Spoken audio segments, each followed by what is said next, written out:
ਕਿਸ ਦਾ ਦੋਸ਼ ਸੀ ਤੇ ਕਿਸ ਦਾ ਨਹੀਂ ਸੀ, ਇਹ ਗੱਲਾਂ ਹੁਣ ਕਰਨ ਦੀਆਂ ਨਹੀਂ। ਵੇਲੇ ਲੰਘੇ ਤੌਬਾ ਵਾਲੇ, ਰਾਤਾਂ ਹੋਕੇ ਪਲੰਦੀਆਂ ਹੀ ਨਹੀਂ। ਜੋ ਹੋਇਆ ਇਹ ਹੋਣਾ ਹੀ ਸੀ, ਤੇ ਹੋਣੀ ਰੋਕਿਆਂ ਰੁਕਦੀ ਨਹੀਂ।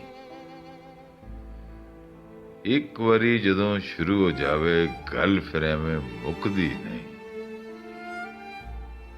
ਕੁਝ ਉਂਝ ਵੀ ਰਾਵਾਂ ਔਖੀਆਂ ਸਨ ਤੇ ਕੁਝ ਗੱਲ ਵਿੱਚ ਗਮ ਦਾ ਧੌਕ ਵੀ ਸੀ।